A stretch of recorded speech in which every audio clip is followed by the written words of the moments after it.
Kitchen ఆర్ట్స్కి స్వాగతం. మరి ఈరోజు నేను గోంగూర పచ్చడి చూపిస్తున్నాను.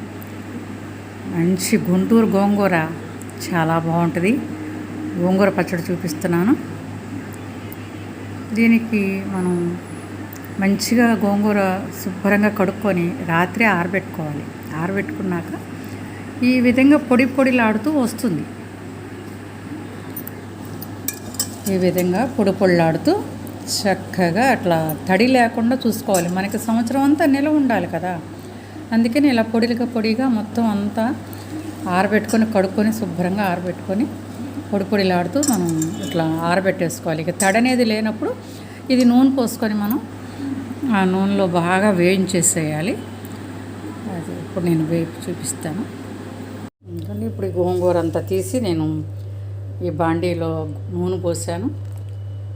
ఈ నూనె పోసిన దానిలో నేను కొంచెం ఆకులు వేసేస్తున్నాను. ఈ ఆకులు బాగా వేగిపోవాలి. ఈ విధంగా వేస్తున్నాను.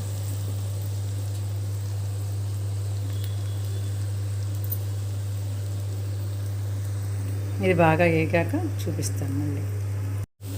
ఇదిగోండి గోంగూర ఇట్లా వేగింది. ఇంకా కొంచెం వేపేసాక నేను అన్నీ కలిపి తాలింపేస్తాను.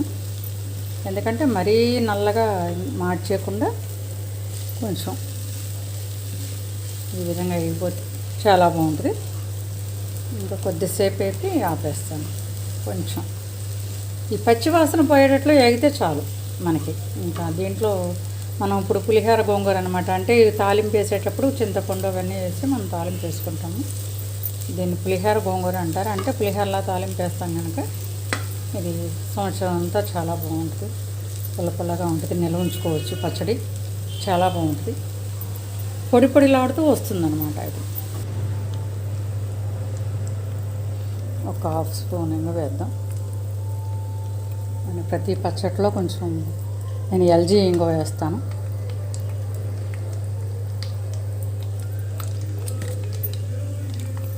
చిన్నకాయ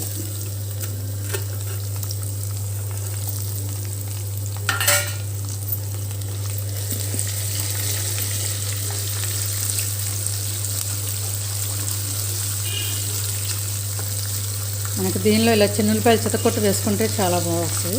స్మెల్ బాగుంటుంది. కొంచెం పేలితే కనుక జాగ్రత్తగా ఉండాలి. కారం అనేది చల్లార్చాక వేసుకున్నాము. చింతపండు గుజ్జు మాత్రం వేసేస్తున్నాము.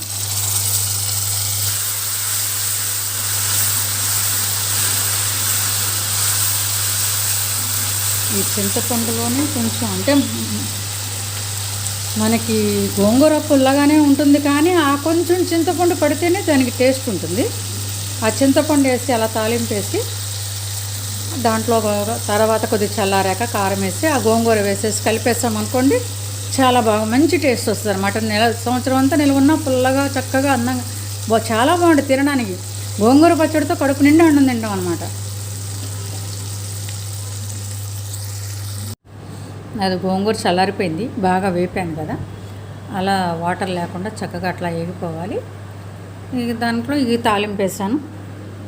ఇప్పుడు ఈ తాలింపు కూడా చల్లారింది. ఈ చల్లారాక మనం కారం ఉప్పు దీంట్లో వేసుకోవాల్సింది. ఇది ఒక హాఫ్ కప్పు కారం తీసుకున్నాను. పావు కప్పు ఉప్పు తీసుకున్నాను. ఈ ఉప్పు కారం ఈ తాలింపు అన్నీ వేసి కలిపేసుకోవటం. ఇందులో ఇంకేం అక్కర్లేదు. ఇవన్నీ కలిపేస్తాను ఇప్పుడు. నోరూరించే గోంగూర పచ్చడి రెడీ.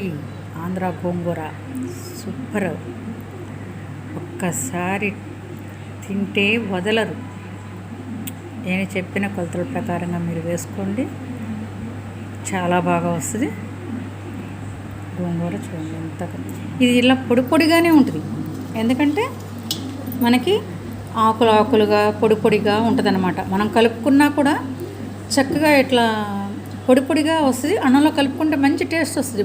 పుల్లగా చక్కగా వస్తుంది అన్నమాట. మంచి టేస్ట్ వస్తుంది. గుజ్జులాగా ఉండదు. ఇది ఇంకా కొంచెం అన్నీ ఉప్పు కారం అన్నీ ఇంకా పీల్చే కొలది చక్కగా పొడి అవుతుంది. ఇలా పొడిగా ఆకులుగా వస్తుంది. ఇలా ఉండేది చాలా బాగుంటుంది అన్నమాట చట్నీ.